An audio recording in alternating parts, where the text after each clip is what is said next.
Well, I think we'll start. We were expecting one or two more people, but I'm going to ask Jess just to introduce the open lecture, if that's okay. Oh. Yes, hello everybody. Thanks for joining us today.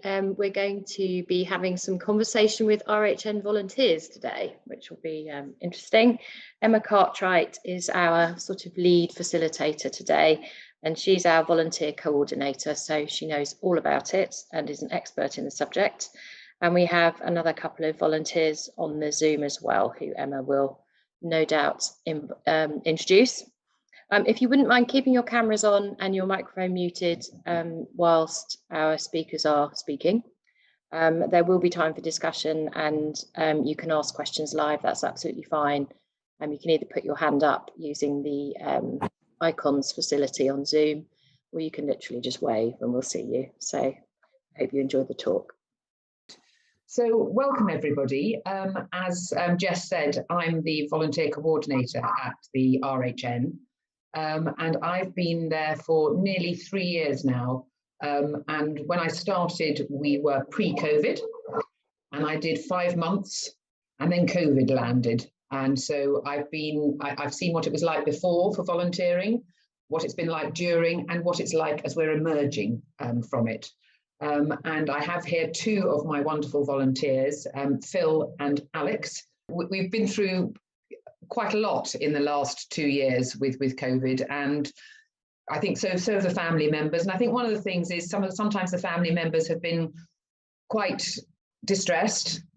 Some have been angry, but it's at circumstance rather than at people. So I know that as frontline volunteers, you've had to kind of deal with some very agitated people, and you and Alex and the rest of the team have been fantastic in doing that, because in the hospital we have two cadres of residents, if you like. We've got patients, and those are people who are with us for 4 to 6 months for rehabilitation purposes, with a view to going home ultimately. And then we have people who are residents and for whom it is their home. And our longest resident has currently lived with us for 44 years. So it is their home. So the family visitors who, I think you'd agree, both Alex and Phil, family visitors who've been to us before, you know, sort of get into the swing of it and understand that. But for some people, the first time they come to the hospital and you're faced by this amazing building, huge long corridors, it's quite daunting. And having a friendly face like Philip or Alex is really, really important, because as my mother says, you can only make a first impression once. And our volunteers are key to that. And you've been brilliant at that. And I know that Alex will, you know, if someone doesn't speak English, out comes a phone, Google Translate, and just very, very switched on for that. So it's been wonderful having that. And even now, when they don't have to demonstrate they've done a lateral flow test, they still have to sign something that says that they are asymptomatic, and we're still maintaining that, and we stuck with the LFTs much longer than others. So that was because we've got very vulnerable patients and residents. So that's wonderful, and we are hoping now to start opening up and no longer need the volunteer on the front desk, so that Philip can go back to a Monday sports club. So just because we want to get people off the wards and into having some sort of activity, and because 98% of our residents and patients are in wheelchairs, we need people to mobilise them, to get them there, and that needs to be volunteers, because it's not a good use of clinical staff to do that. So volunteers become really important for that. So I think, Jennifer, you'll understand, you know, slowly we're bringing people back in. We do a COVID risk assessment for each and every volunteer, not just to identify the risks that volunteering for us poses to them, but to look at the inbound risks that they pose to us as volunteers, because we have got to be very, very careful with our residents. That's hugely important for us. So Phil's feeling for it. And what I'm most impressed with, which is why I went off earlier, was to try and find my lanyard, because it's Philip's day off and he's still wearing his lanyard with pride. You know, there you go. It's lovely, because if you see those around the hospital, people know who you are, and I do hope I've nudged the executive team and the senior management team that if they see someone with one of those, to say thank you, because you bring so much added value through your volunteering. So thank you. So now I'm going to hand over to Alex, who, in comparison, is a bit of a newbie, but is really very much part of the team now, and volunteers with us 3 days a week in all sorts of roles. So over to you, Alex. Hello everyone. So I started volunteering at the RHN in September 2021 after finishing high school last year in July.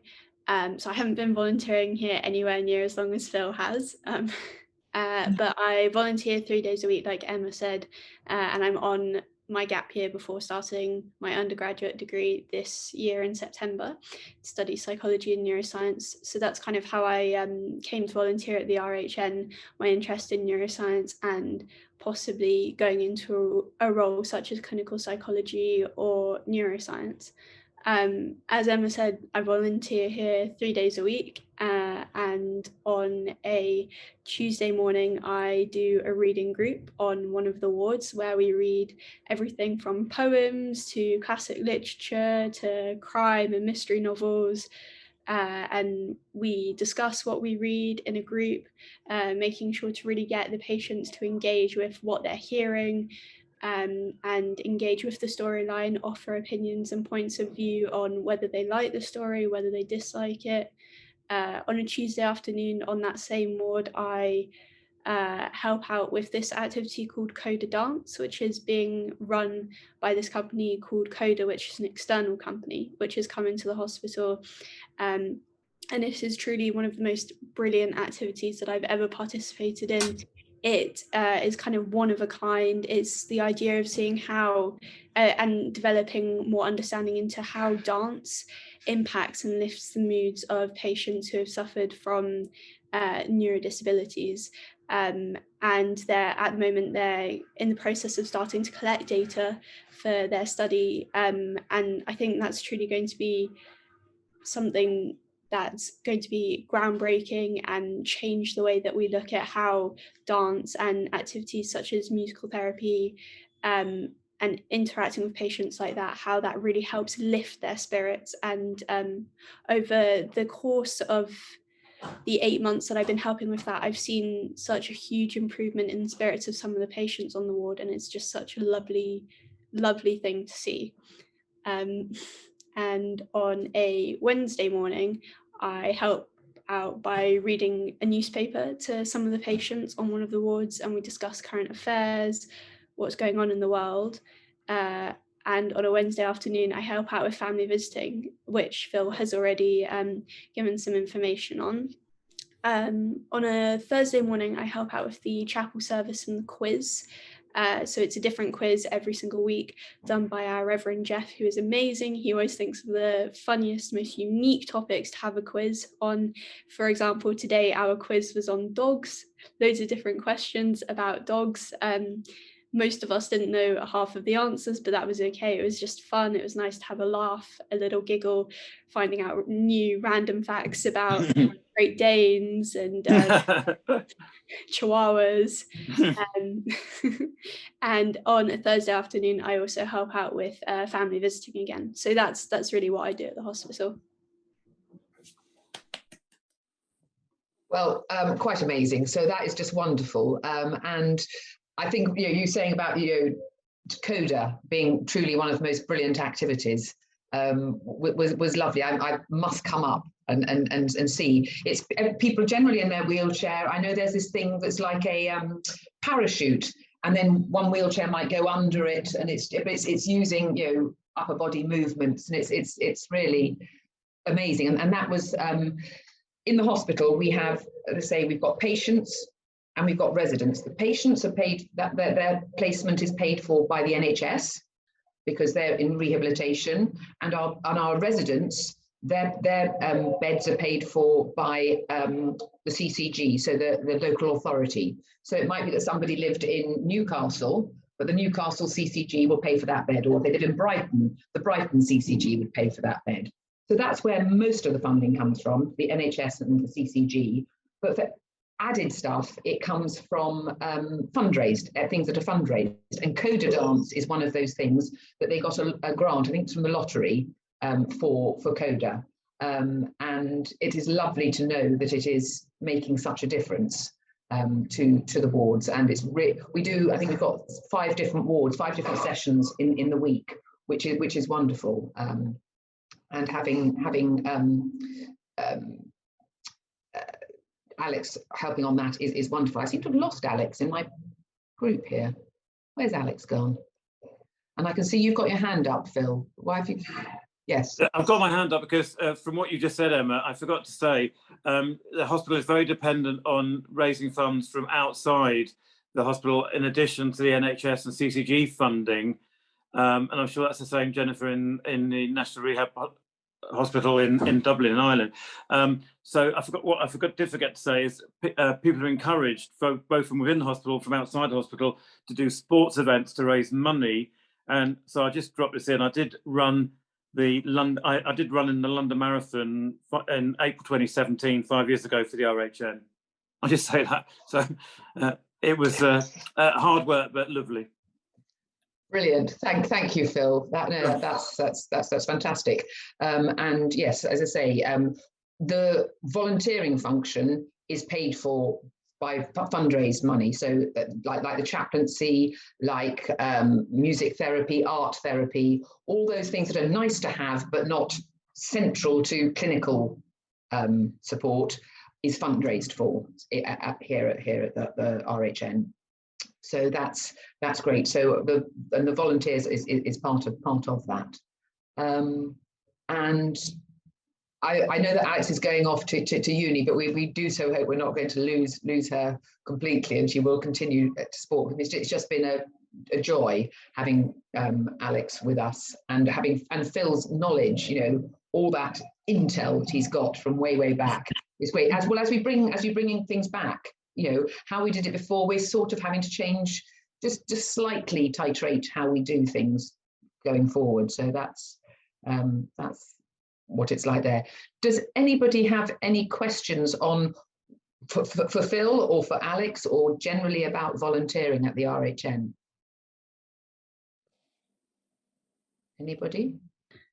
I have a question about time commitment. Whether I used to volunteer for Guy's and St Thomas's, the NHS, and their minimum was quite low in terms of time, just because I'm time poor during term time. But I would equally like to offer you as much as I can.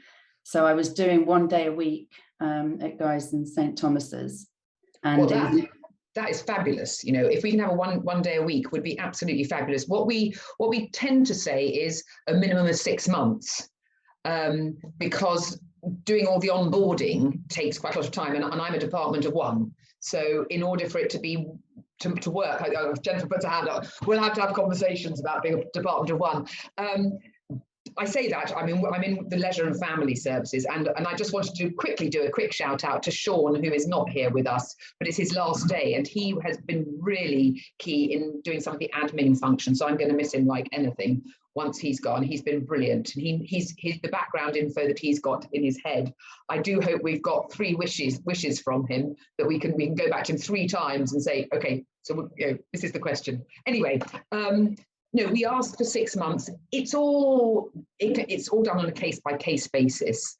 I do try to say, particularly to students, I ask for 6 to 12 months, an academic year, because I'm conscious that after a year we will lose the students generally, because they're lower 6th, because we can't take anyone under 16.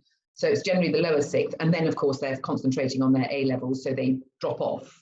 So I do need to know that in that year they're going to really give to us, and a lot of the time, as long as they've had a good experience, they will then do summer holidays, which is great for us. So there's that. But it's an afternoon, a session a week is ideal. If it's a day a week, that's even more glorious, because also I think it gives the volunteer more options. Rather, like Alex has said, you know, you could do a bit with the quiz for one. We might do on Monday afternoon. You then do a bit of sports, so it gives you more of you see more of what goes on around the hospital. If that answers your question. And our timings for it tends to be from 10:30 till 12:30 is a morning session, because it takes a while for everybody to get up, because again, most people need hoist to help them get into their wheelchair. 98% are in their wheelchair, don't forget. So that takes a while. So things don't really happen until 11, but we need volunteers from 10:30 to mobilise them to wherever they need to be. And then so it's 11 till 12, often because people are in wheelchairs, they have what's called, I'm sure many of you know this, but wheelchair tolerance times. So, you know, you and I could leap up and go make a cup of coffee and, you know, take the pressure off, but they can't. So it tends to be an hour activities generally, and then obviously getting them back to their wards. And then the afternoon sessions from kind of 1:30 till 3:30, with, you know, the activity tending to be 2 till 3. And that's how it generally plays out. The family visiting has been very different, because it's been from 12 till 4. So we you know, that's quite a long slog. I think Phil's got his hand up, but I think you'd agree it's quite intense, 1 till 4. Less so now, but very much so. 4. Yeah. Thank you. Yeah. Also, from what Alex and I described, as well as the sort of weekly events that we do, there also in the hospital are annual or twice annual events that many of us volunteers are involved with. For example, the Founders' Day, which is in the summer, usually in June, which is a whole day celebration of the whole life of the hospital, which many volunteers help with. And around Christmas time, activities such as the carol services and so on. So as well as the weekly things, there are other things during the calendar of the year that volunteers are invited to help with. Absolutely, and this year Founders' Day is the week of. It's actually a whole week, Phil, this year, because we didn't have one for the last 2 years. Oh my God, he's looking worried. Yeah, exactly. Guess who's going to have to be rounding up 1 or 2 volunteers? I've already booked you in. It's the week beginning the 11th of June this year. I think that's the right one. Lovely. So, yes. Camilla, I think you were going to ask another question, or I was just going to say thank you to Phil for that. Any more questions on anything? I don't want to take time with asking about the process, but I'm obviously super keen. I don't know whether... Marvelous. Okay, so the process is kind of the onboarding bit can be a bit of a tricky part of it all, but basically we do the COVID risk assessment, and it's nicer because it's an opportunity if the person can come in to do the COVID risk assessment, and it's just, as I say, it's to identify the risks posed to you, but it's also a way of looking at inbound risk that you might present to us and ways in which we can reduce that risk. So that's the first thing. And also, if you come in person, you can bring the dreaded 3 documents that are needed for the DBS. And then I can have had sight of those and press go on the whole DBS thing. And then it's a way of, you know, identifying what your interests are, you know, and where the best fit might be, because we've got group activities, but we're also looking for one-to-one befriending. And I don't tend to place students, you know, Alex is a completely different case entirely, on one-to-ones, really, because it can be quite daunting. But we've got people who really would benefit from having some one-on-one interaction and engagement, which is lovely. So that's that sort of thing, and finding out what your interests are and how they might fit with the people who've been referred to us for one-to-one befriending. So that's the thing. And so it tends to be about, I don't know, 3 weeks, a month before somebody then comes in. and gets on board. So yeah. And the next, oh yeah, there's also then the induction, which is, it used to be a whole day induction. I've now cantered through quite a lot of it in half a day. It's from 1:30 till 4:30 and covers exciting things like manual handling and health and safety, GDPR, data protection and confidentiality, safeguarding.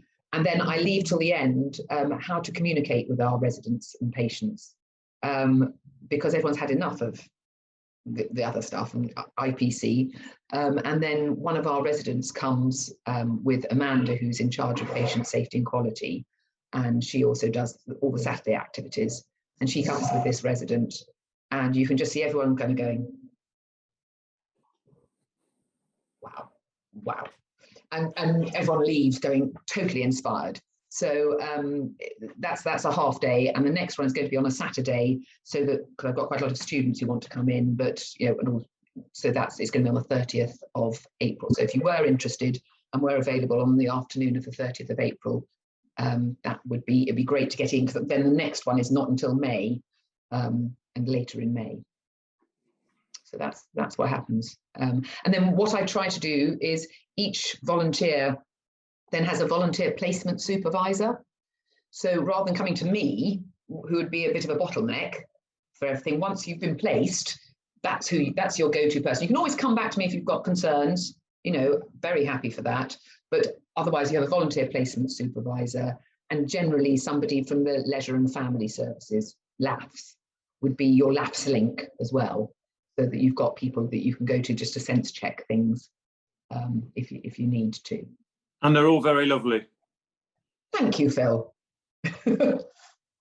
I'll buy you that coffee next week.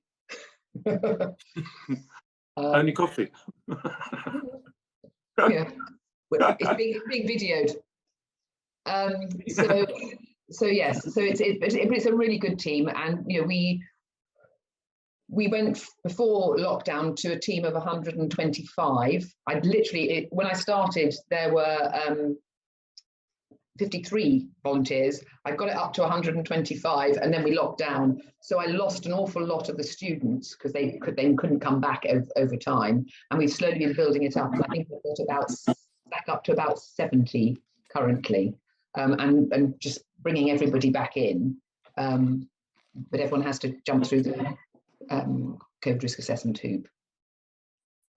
What kind of students do you get? What's studying? I've got students from local schools, which is lovely. So Putney High School, the ARC Putney Academy, and a lot of the time there's those students. They're doing Duke of Edinburgh. They're doing their statements, and you learn. I'm not sure whether Jennifer has the same thing, but you learn to know whether they're doing, whether it's a tick box exercise or whether they're genuinely going to be engaged with it, and that's where the interview and doing the code risk assessment is really important, because you can tease that out. And I am very anti anybody having their mobile phone with them during because they're there for 1 hour face to face, 2 hours max, and I just say be present in the moment. You'll get so much more out of it. If you need to, that's fine, but please go away, go outside, because otherwise they want to. Our residents want to know that you're fully engaged. Wouldn't you agree, Phil? I would, yes, thank you. To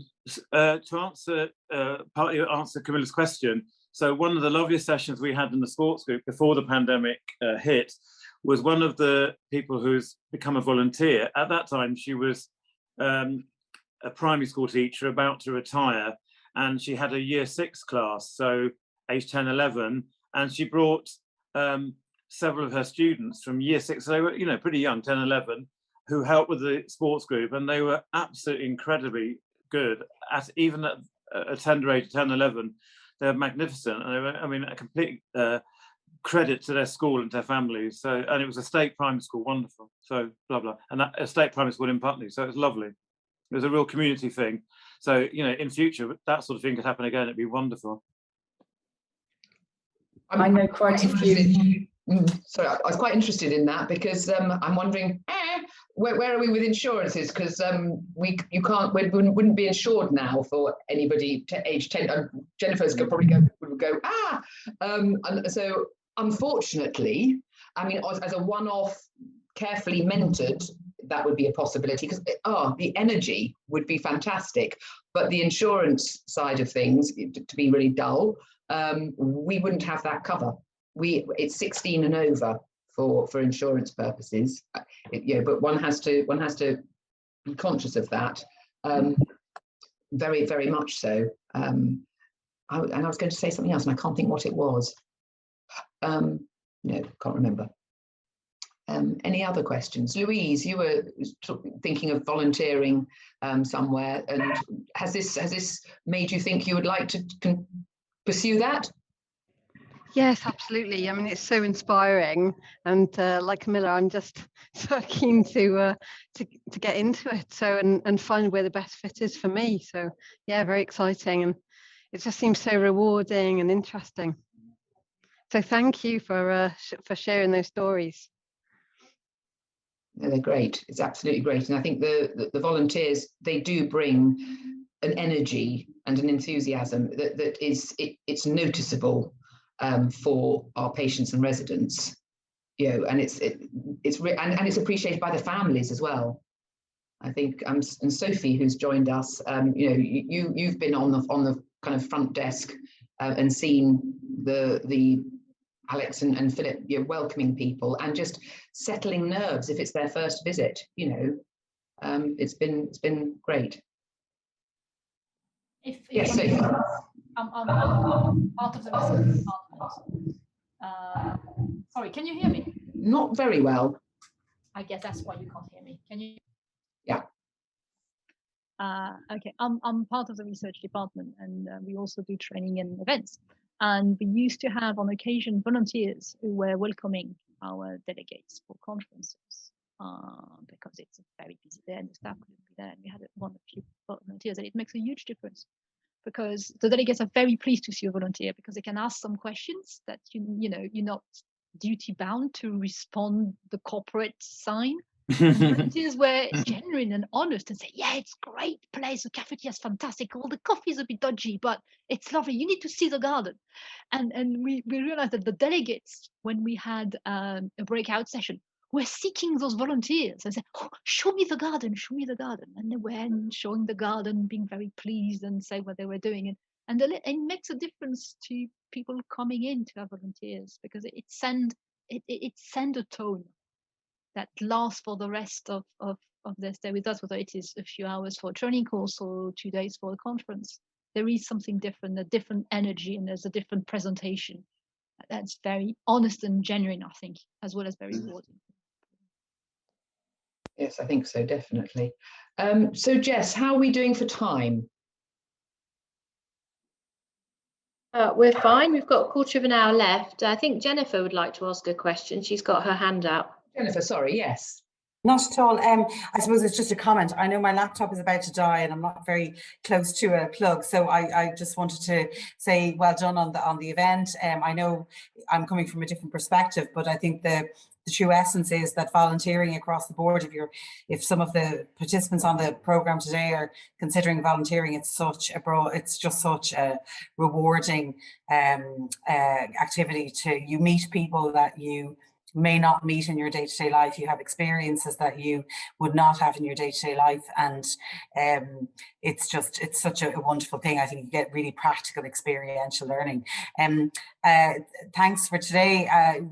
Such similarities, volunteering is volunteering regardless of where we're doing it, and there's such similarities. And Emma, I'd love to touch base with you to discuss, because I think particularly just even the environment that we're both working in, there's huge similarities. And then there's other differences. So for example, we don't actually have volunteers under 18. We have to, insurances, we have Garda vetting, which is police checks. It takes about 8 weeks to onboard a volunteer here, etc. So there's, but as I say, some of the activities are the same, and we could maybe share some information around different roles that we have a vast kind of variety of different roles that we have our volunteers engaged in. So it would be really great to touch base with you. Oh, I'd love that. Love that. That'd be great. Yeah, so I'll maybe get your email at some point. I might even put it in the comments there, and I'll send you my email account. I'm just afraid that I'm going to die basically here with my battery. So thanks to everybody, and lovely to meet you all, just in case I do skip off before 2 o'clock. So thanks again.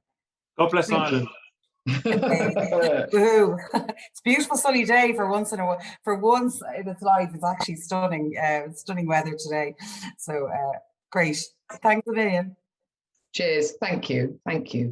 Now, Jess, I think there was another slide that you were wanting to share with everybody. Yeah, let me pull that up. Bear with. Okie dokie. Yes, Miranda.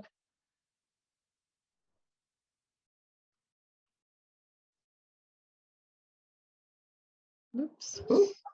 There we are, that one.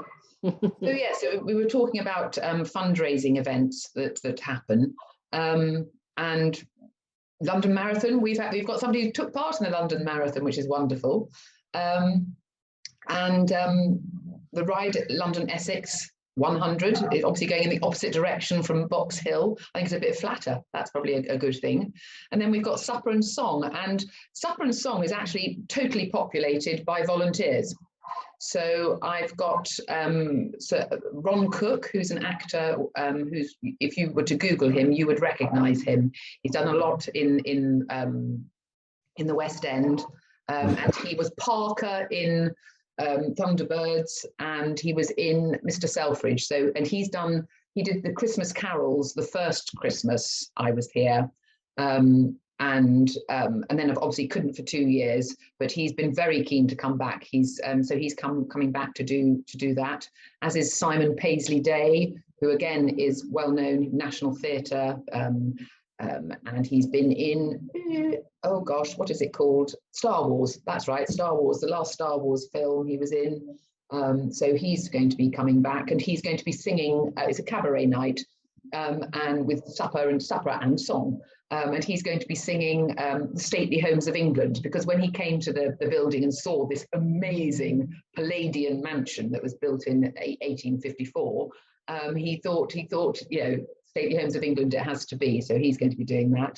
And then we've got another volunteer, Andrew Forbes Lane, who's a tenor at Glyndebourne. It's a bit of a marketing pitch, but I just thought I would, because these are all other volunteers as well. So I have volunteers who do ward-based activity. I have volunteers who help with the archive. I help with the family visiting, who help with events, who actually take part in events, who help with admin, because for some people it's a bit daunting with our patients and residents.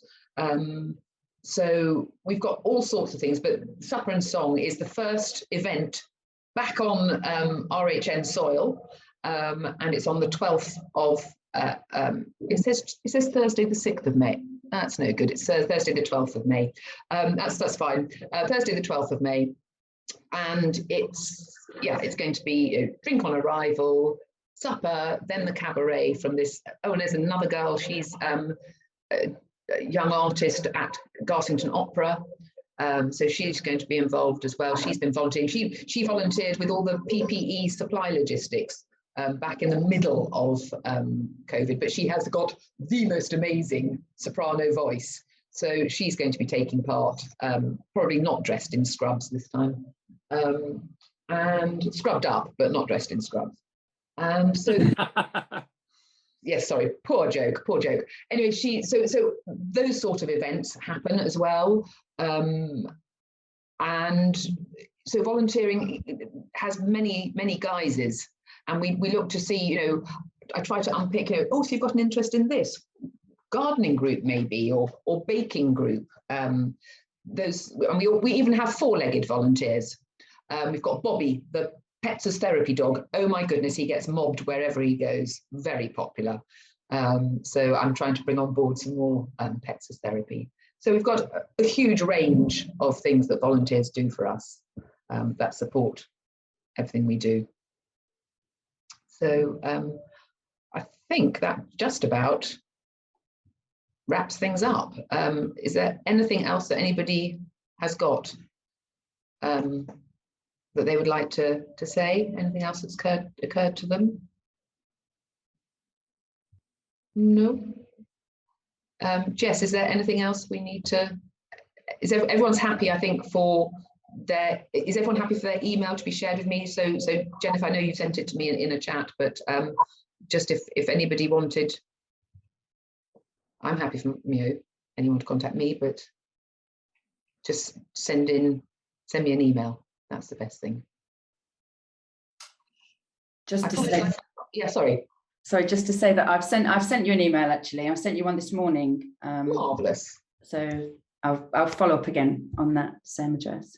Please do, and please, if you don't hear from me immediately, please do nudge, because I don't take it as a nag. I take it as a nudge, because sometimes things get and that's absolutely fine. Absolutely fine. I'm laughing at you and me. Honestly, we need to have a chat, because you're reading my mind. You're doing exactly the same job, a one-person department trying to cover everything. So we'll definitely have a strong coffee, or maybe a glass of wine one evening, or by Zoom. Sounds good to me, absolutely. And glass of Guinness. I sent you my email there in chat, but happy enough to for anybody else to have my email if I can be of assistance, but obviously with the slight differences. But no, well done today. Very good. Absolutely lovely. Well, thank you everybody, and thank you especially to Phil and to Alex, and absolute stars in the firmament. And we need our volunteers are just integral to what we do, and just bring that extra energy. That's wonderful. So thank you.